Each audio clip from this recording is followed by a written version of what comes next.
താഴെ പറയുന്ന നേതാക്കളിൽ അറ്റ്ലാന്റിക് ചാർട്ടറിൽ ഒപ്പുവച്ചവർ ആരെല്ലാമാണ്? ഉത്തരം Franklin D Roosevelt, Joseph Stalin എന്നിവർ. താഴെ പറയുന്നവയിൽ ഏതാണ് പ്രധാനമായും ഡെൽറ്റ രൂപപ്പെടുത്തുന്നത്? ഉത്തരം ഓപ്ഷൻ സി, നദികളുടെ നിക്ഷേപം. ഒരു ടോപ്പോഗ്രാഫിക് മാപ്പിലെ കോണ്ടൂർ ഇടവേള എന്തിനെ പ്രതിനിധീകരിക്കുന്നു? ഉത്തരം ഓപ്ഷൻ ബി, തുടർച്ചയായ കോണ്ടൂർ രേഖകൾക്കിടയിലുള്ള ഉയരത്തിലെ ലംബവ്യത്യാസം. ഇന്ത്യയിലെ ഏത് പ്രദേശങ്ങളിലാണ് ഉഷ്ണമേഖലാ മുള്ളുവനങ്ങൾ കൂടുതലായി കാണപ്പെടുന്നത്?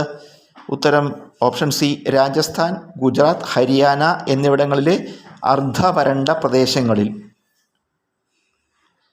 കേരളത്തിലെ സൈലന്റ് വാലി ദേശീയോദ്യാനം ഏത് തരം വന ആവാസ വ്യവസ്ഥയെ സംരക്ഷിക്കുന്നതിന് പേരുകേട്ടതാണ്? ഉത്തരം ഓപ്ഷൻ ബി, ഉഷ്ണമേഖലാ മഴക്കാടുകൾ.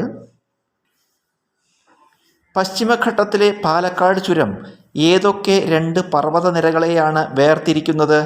ഉത്തരം ഓപ്ഷൻ എ, നീലഗിരി മലനിരകളും നെല്ലിയാമ്പതി മലനിരകളും.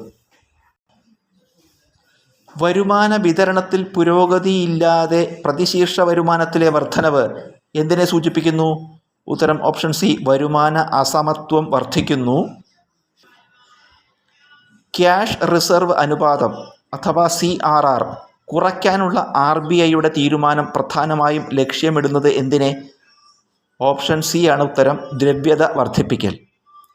GDPയിലും ധനക്കമ്മിയിലും ഒരേ സമയം ഉണ്ടാകുന്ന വർധനവ് സൂചിപ്പിക്കുന്നതെന്ത്? ഉത്തരം ഓപ്ഷൻ ബി, സർക്കാർ വിപുലീകരണ ധനനയം പിന്തുടരുന്നു.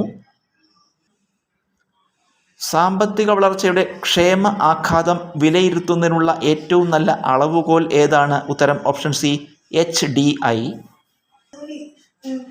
പ്രസിഡന്റിന് സത്യപ്രതിജ്ഞ ചൊല്ലിക്കൊടുക്കുന്നതാരാണ്? ഉത്തരം option C, chief justice of India.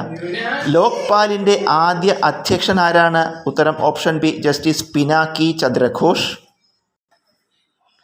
ഇന്ത്യയിൽ വിവരാവകാശ നിയമം പാസാക്കിയ വർഷം ഏത്? ഉത്തരം ഓപ്ഷൻ സി, 2005. കേന്ദ്ര സംസ്ഥാന തർക്കം തീർപ്പാക്കൽ സുപ്രീം കോടതിയുടെ ഏത് അധികാര പരിധിയിൽ വരുന്നതാണ്? ഉത്തരം ഓപ്ഷൻ സി, ഉപദേശക അധികാര പരിധി. പഞ്ചായത്ത് പിരിച്ചുവിട്ടാൽ ഏത് നിശ്ചിത സമയത്തിനുള്ളിൽ തിരഞ്ഞെടുപ്പ് നടത്തേണ്ടതാണ്? ഉത്തരം ഓപ്ഷൻ എ, 6 മാസം.